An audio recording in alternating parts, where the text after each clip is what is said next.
Kenapa salah satu yang tiga itu? Nah, kata ulama, satu, karena Allah ingin mengangkat derajatnya orang itu. Jadi kalau ada orang ahli ibadah meninggalkan maksiat lalu cobaan terus datang, itu menunjukkan Allah itu sayang dengan dia. Karena Allah ingin mengangkat pangkatnya dia. Dan tidak ada pangkat derajat yang paling mulia kecuali pangkat dan derajat di sisi Allah Subhanahu wa ta'ala. Contohnya para nabi, para rasul, para aulia, kekasih-kekasih Allah penuh dengan cobaan.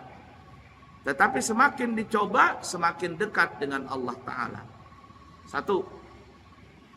Yang kedua, cobaan itu datang, musibah itu datang karena teguran dari Allah.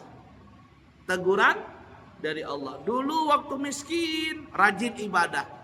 Setelah kaya, malas ibadah. Waktu miskin, meninggalkan maksiat. Sudah kaya, melakukan maksiat. Tapi Allah masih sayang sama orang ini. Ditegur sama Allah. Ditegur, dijewer. Ibarat kata orang tua bilang sama anaknya, "Nak, jangan main hujan ya, nanti sakit." Tapi anaknya bandel, tetap main hujan. Kata orang tuanya, "Kesini kamu." Kembali ke rumah, dijewer anaknya tadi. Trak begitu. Apakah orang tua itu marah dengan anaknya? Tidak. Tapi orang tua ini masih sayang dengan anak ini. Diberi teguran. Tak begitu. Dijewer sama orang tuanya. Begitu juga. Ada orang mendapatkan musibah. Bisa jadi karena Allah itu masih sayang dengan orang tadi. Lalu dijewer. Kembali. Kata Allah, kembali supaya kamu jangan lalai. Nah, yang ketiga kata ahlul hikmah, musibah itu datang bisa jadi karena azab dari Allah. Azab dibiarkan sama Allah. Semakin jauh dengan Allah, semakin menjadi-jadi dia. Semakin banyak duitnya, semakin terkenal dia, semakin tinggi jabatannya.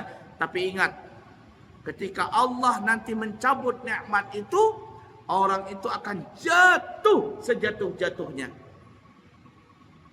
Jatuh sejatuh-jatuhnya, hartanya habis, anaknya mati, keluarganya hancur, karirnya hancur.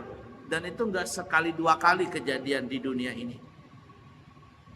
Kalau dalam Al-Quran Allah ceritakan kaum Ad, kaum Tsamud, Fir'aun dan bala tentaranya, Namrus, dan banyak lagi kisah-kisah dalam Al-Quran, termasuk kisah-kisah yang di luar dari Al-Quran, termasuk kisah-kisah yang ada di zaman kita ini.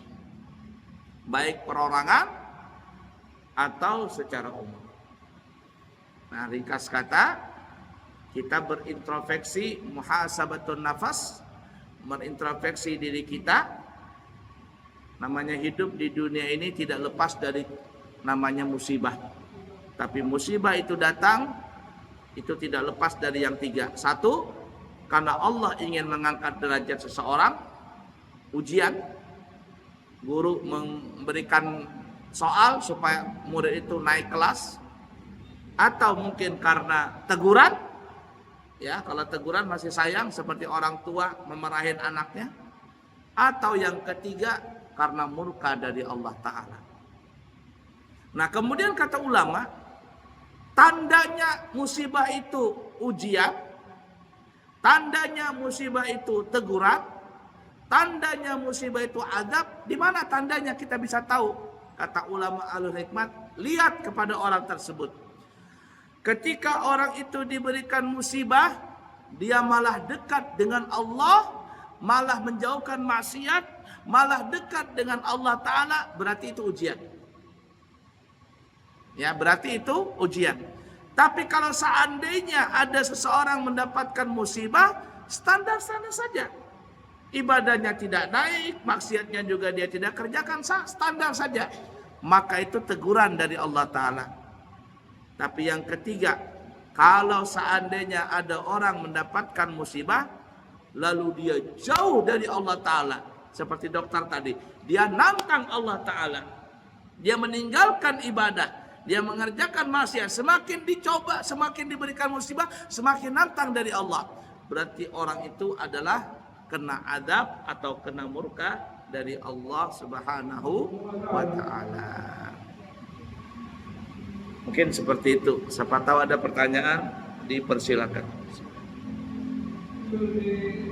Siapa yang bertanya? Silakan bertanya. 1 orang.